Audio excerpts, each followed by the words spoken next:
Hello बच्चों, मैं अग्रवाल रुचि राजस्थान सरकार और वेदांता के CSR इनिशिएटिव ई कक्षा में आपका स्वागत करती हूँ, जिसके टेक्निकल पार्टनर है मिशन ज्ञान। तो बच्चों, पिछले वीडियो में हमने क्या पढ़ा था? हमने पढ़ा था जो सेकंड लेसन है उसके वस्तुनिष्ठ प्रश्न और अति लघुत्रात्मक प्रश्न। अब आगे के लिए मैंने आपको बताया था कि हमें किस तरीके से लघुत्रात्मक प्रश्न और निबंधात्मक प्रश्नों का हल करना है, वो जानेंगे हम इस वीडियो में।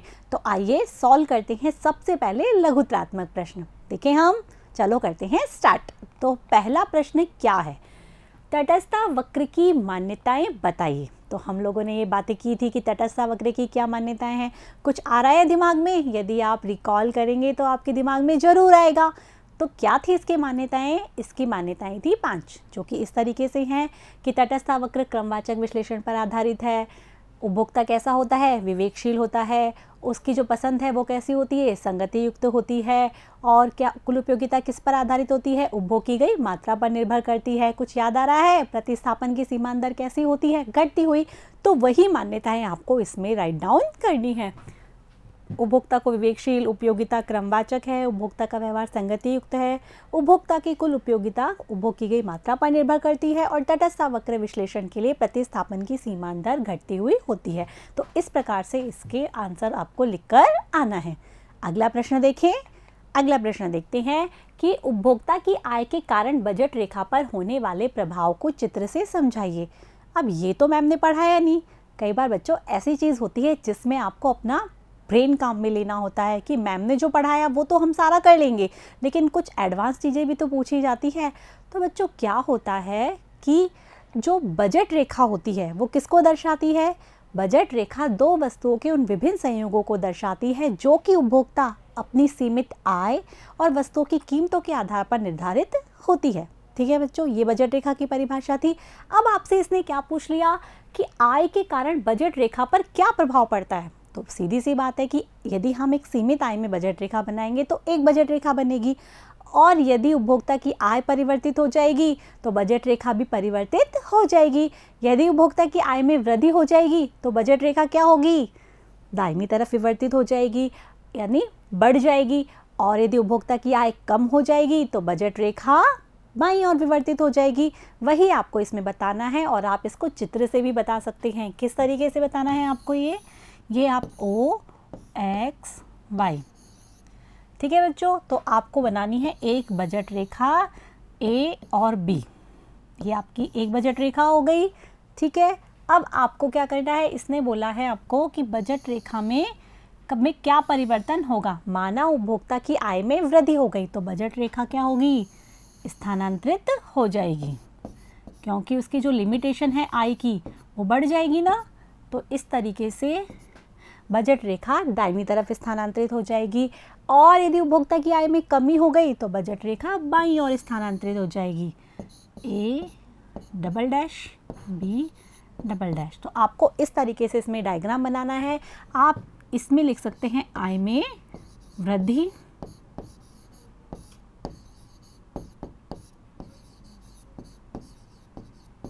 और यहाँ लिख सकते हैं आय में कमी।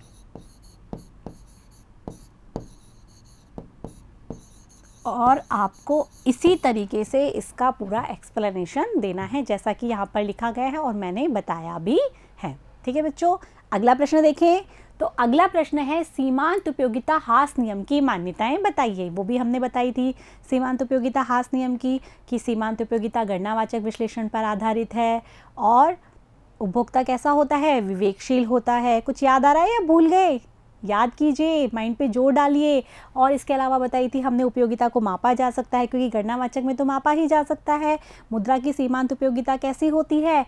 स्थिर होती है, और उपभोग की गई वस्तु की इकाइयाँ उचित आकार और गुणों में समरूप होती है। हमने बताया था ना, समरूप इकाइयों का ही प्रयोग किया जाता है। और उपभोग की प्रक्रिया भी कैसे चलती रहती है?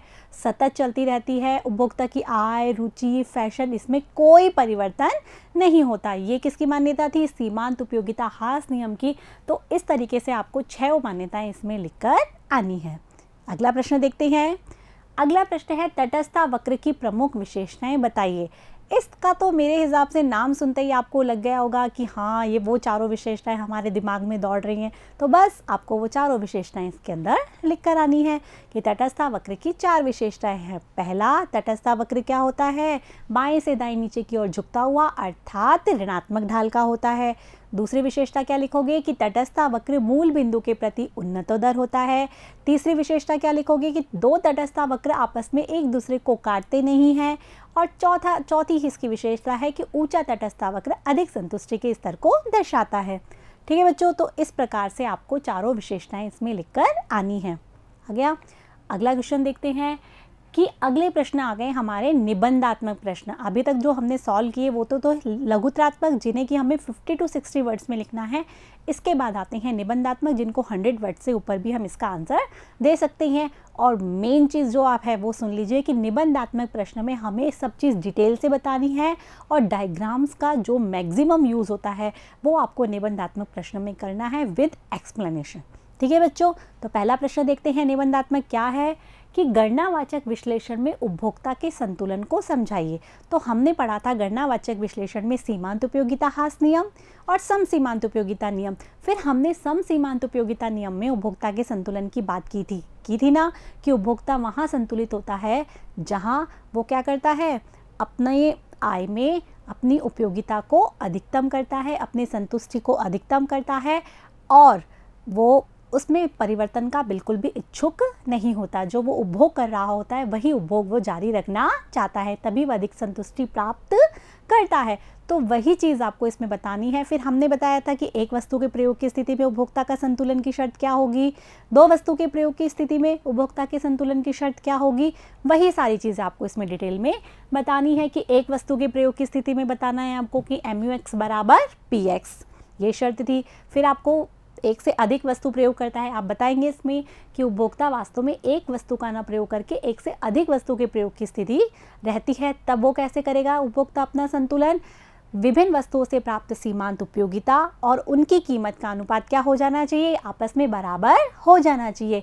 MUX बटे में PX बराबर MUY बटे में PY, यही थी हमारी। पहले आप इसको अच्छे से बता देंगे एक प्रयोग की। यदि सीमांत उपयोगिता अधिक होती है कीमत से तो उपभोक्ता क्या करेगा, उस वस्तु का अधिक उपभोग करेगा। और यदि सीमांत उपयोगिता कम होती है और कीमत ज़्यादा होती है तो उस वस्तु का उपयोग कम कर देगा और तब तक करता रहेगा जब तक कि दोनों बराबर नहीं हो जाते। ठीक है, अब एक से अधिक में बताएंगे आप क्या शर्त, जैसा कि मैंने अभी बताया MUX बटे में PX बराबर MUY बटे में PY। ये तो कौन सी शर्त थी, प्रथम शर्त। दूसरी शर्त जो कि है आय के प्रतिबंध की शर्त, वो आपको इसमें बतानी है। और वो आप किस तरीके से बताएंगे, M बराबर X into PX plus Y into PY, जिसके बारे में हम कई बार बात कर चुके हैं। ये आपकी द्वितीय शर्त है, जिसे कि आय के प्रतिबंध की शर्त भी कहते हैं। तो इस प्रकार आप गणनावाचक विश्लेषण में उपभोक्ता के संतुलन को बताएंगे। ठीक है बच्चों, अब दूसरा प्रश्न देख लें हम, देखते हैं। दूसरा प्रश्न है तटस्थ वक्र विश्लेषण की सहायता से उपभोक्ता के संतुलन की शर्त समझाइए। अब आपको समझ में आ गया होगा कि उपभोक्ता का संतुलन 2 तरीके से पूछता है, एक तो गणनावाचक विश्लेषण में और एक क्रमवाचक अर्थात तटस्थ वक्र विश्लेषण में। मैंने जब आपको लेसन पढ़ाया था तभी मैंने आपको बताया था कि उपभोक्ता का संतुलन, जो कि इस लेसन का नाम भी है, ये बहुत इंपॉर्टेंट क्वेश्चन है जो कि निबंधात्मक अर्थात बड़े क्वेश्चंस में पूछता है। तो पूछ ही लिया ना पाठ्य पुस्तक के प्रश्नों में।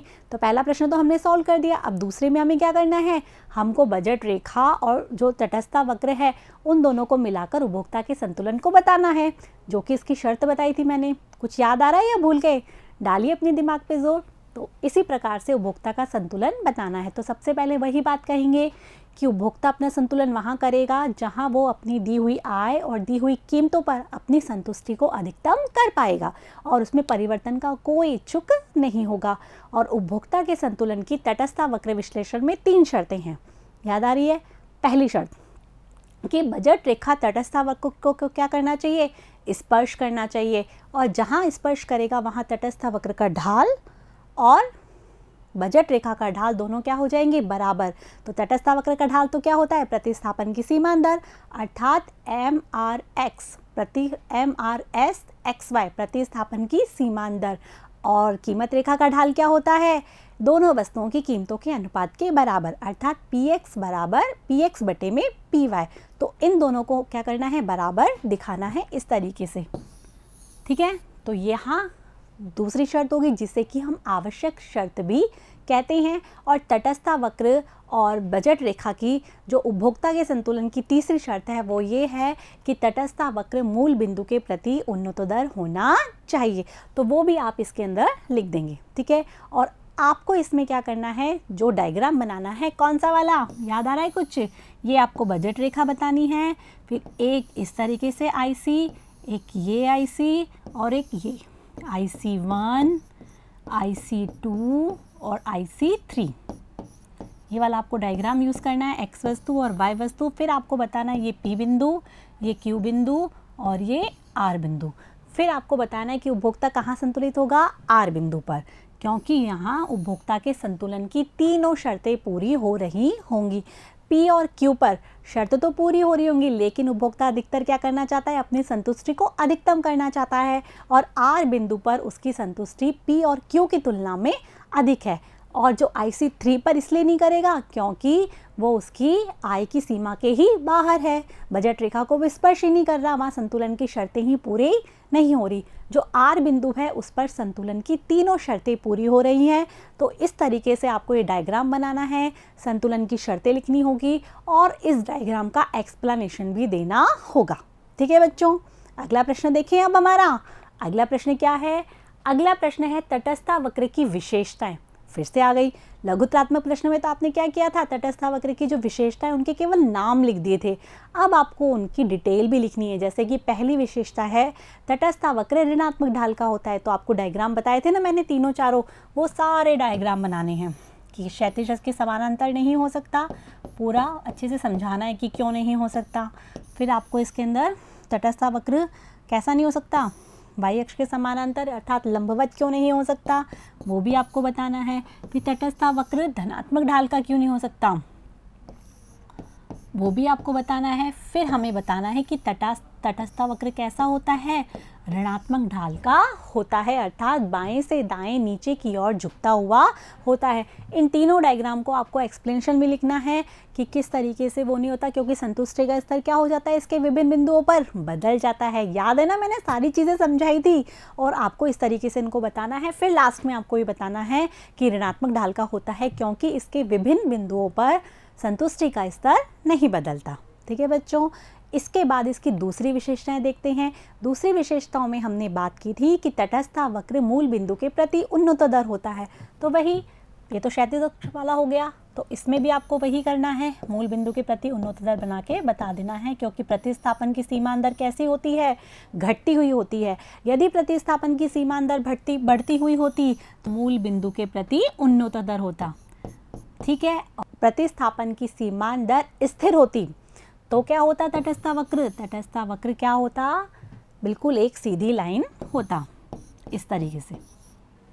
ठीक है बच्चों, तो इस तरीके से आपको तटस्थ वक्र के विभिन्न आकार बना के और उनको समझाना है। फिर लास्ट में आपको ये बताना है कि तटस्थ वक्र कैसा होता है, मूल बिंदु के प्रति उन्नतोदर होता है क्योंकि प्रतिस्थापन की सीमा दर घटती हुई होती है, तो ये वाला डायग्राम आएगा, और बढ़ती हुई होती है तो ये आएगा, और स्थिर होती है तो ये आएगा, जो कि प्रतिस्थापन वस्तुओं में पाया जाता है। तो आपको केवल इस वाले डायग्राम की एक्सप्लेनेशन अच्छे से देनी है। ठीक है बच्चों, अब तीसरा प्रश्न देखें, तीसरी विशेषता देखें। तटस्थ वक्र एक दूसरे को काटते नहीं हैं, तो इसमें वही डायग्राम आपको बताना है, काटते हुए वाला, ये IC1 और ये IC2, और फिर इसके विभिन्न बिंदुओं में जो कंपैरिजन समझाया था कि किस प्रकार से A और B पर क्या होगी, संतुष्टि समान, A और C पर संतुष्टि समान होगी, तो इस प्रकार से B और C पर भी संतुष्टि समान होनी चाहिए, जो कि नहीं है। ठीक है बच्चों, तो इस प्रकार से हम इसकी तीसरी विशेषता बताएंगे। फिर चौथी विशेषता बताई थी कि ऊंचा तटस्थ वक्र अधिक संतुष्टि के स्तर को दर्शाता है। तब आपको तटस्थ मानचित्र में जो बहुत सारे तटस्थ वक्र हैं उनको शो करना होगा कि देखो इस तरीके से ये IC1 है, IC2 है और IC3 है।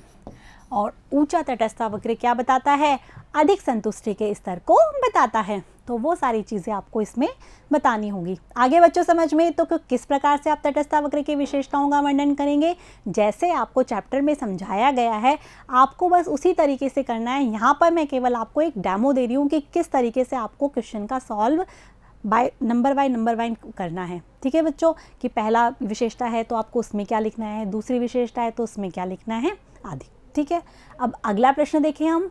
तो अगला प्रश्न है समसीमांत उपयोगिता नियम की व्याख्या कीजिए। तो इसके लिए मैंने पूरे अच्छे से समझाया था आपको कि समसीमांत उपयोगिता नियम क्या होता है और फिर इसमें किस प्रकार से उपभोक्ता का संतुलन होता है, बताया था नहीं बताया था। और फिर इस नियम की जो हमने सारणी समझाई थी कि किस प्रकार से उपभोक्ता कहाँ बराबर होकर अपनी खरीदेगा, मात्रा को खरीदेगा। और इसके बाद हमने बात की थी समसीमांत उपयोगिता नियम की सीमाओं के बारे में।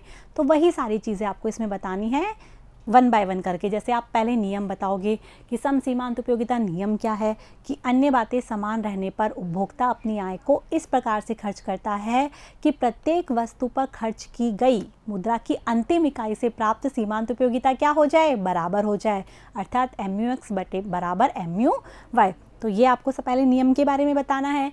फिर इसके बाद आप बताओगे कि एक वस्तु के प्रयोग की स्थिति में, जैसे अभी हम बता चुके हैं ना कि MU बराबर P होता है, कि सीमांत उपयोगिता और कीमत बराबर होती है। यदि MU ज़्यादा हो जाती है तो उपभोक्ता क्या करता है, उस वस्तु का अधिक प्रयोग करता है और तब तक करता है जब तक कि दोनों बराबर नहीं हो जाते।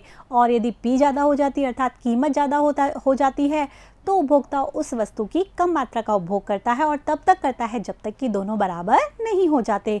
फिर हम दोनों वस्तु के प्रयोग की स्थिति में बताएंगे। तो क्या शर्त थी, MUX बटे में PX बराबर MUY बटे में PY। जितनी भी वस्तुएं हैं आगे MUN बटे में PN। तो ये इसकी थी शर्त, यदि एक से अधिक वस्तु का प्रयोग करता है, जो कि उपभोक्ता वास्तव में करता भी है। तो इस प्रकार से आपको इसको पूरा समझाना है। और फिर इसकी जो द्वितीय शर्त थी वो क्या थी, आय के प्रतिबंध की शर्त। हम कितनी बार बता चुके हैं, अब तक तो आपको बहुत अच्छे से याद भी हो गया होगा कि M बराबर X into PX plus Y into PY। ठीक है बच्चों, तो ये हमने समसीमांत उपयोगिता नियम को जो शर्तें थी वो बताया। अब इस शर्त को किस प्रकार से सारणी में पूरा करते हैं वो हम इस सारणी में समझा देंगे। कि पहले हमको याद रखनी है सारणी की क्वांटिटी हमें याद रखनी है। फिर MUX इतनी मिल रही है X वस्तु से, फिर Y वस्तु से इतनी सीमांत उपयोगिता। फिर हमें हमारी शर्त पूरी करनी है। तो हमें वो शर्त क्या थी हमारी, MUX बटे में PX बराबर MUY बटे में PY, यही शर्त थी हमारी। और दूसरी शर्त क्या थी हमारी, M बराबर X into PX plus Y into PY। तो आपको इस एग्जाम्पल, जैसे इसकी 4 बता रही की कीमत X वस्तु की और Y की 2 और I कितनी है 10। तो इस प्रकार से इसको सॉल्व करना होगा पूरा कि MUX बटे में PX निकालना पड़ेगा इनको बराबर करने के लिए, MUY बटे में PY। तो आप 24 में किसका भाग देंगे, 4 का। 24 में 4 का दिया 6, 20 में 4 का दिया 5, 16 में 4 का दिया 4, 12 में 4 का दिया 3 और 8 में 4 का दिया 2। इसी प्रकार से 2 का देंगे MUY में 10, 8, 6, 4 और 2। अब उपभोक्ता की आय कितनी है, 10 रुपये। तो 10 रुपये को हमें इस प्रकार से खर्च करना है कि अंतिम रुपए से खर्च की गई जो सीमांत उपयोगिता वो बराबर हो जाए। तो कहाँ पर हो रही है, इसकी तो 6 इकाई और इसकी भी 6। ठीक है, इसकी तो 1 इकाई और इसकी 3 इकाई, 6 सीमांत उपयोगिता और कीमत का अनुपात बराबर हो रहा है नहीं हो रहा, MUX बटे में PX और ये वाला जो 6 बराबर 6 हो रहा है ना। तो इसकी कितनी इकाई हो गई, 1 और इसकी 3। ये वही एग्जाम्पल है जो हमने चैप्टर में पढ़ा था। आपको केवल सिर्फ यहाँ रिवाइज करवाया जा रहा है ताकि कि आप एग्जाम में इस तरीके से उसका आंसर लिख सकें। तो इस प्रकार से आपको इसको बराबर करके लिखना है और फिर बाद में आपको इस शर्त में इसको पूरा करना है कि आय बराबर है 10, X की हमने 1 इकाई ली जिसकी की कीमत कितनी है 4 रुपये, प्लस Y की हमने कितनी इकाई ली, Y की हमने ली 3 इकाई जिसकी की कीमत है 2 रुपये।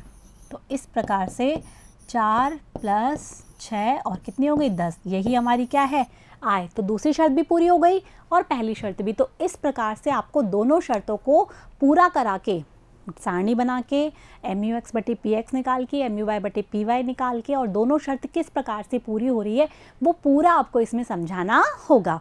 ठीक है। और लास्ट में आपको बतानी होगी इसमें सम सीमांत उपयोगिता नियम की सीमाएं क्या है। तो क्या सीमाएं हैं इसके अंदर कि उपभोक्ता इतना विवेकशील भी नहीं होता, उपभोक्ता को अपने वैकल्पिक चयन और पसंद की पूर्ण जानकारी भी नहीं होती, जो वस्तुएं हैं इसमें कैसी मानी है विभाज्य, जबकि मकान, कार आदि कैसी वस्तुएं होती हैं अविभाज्य होती हैं।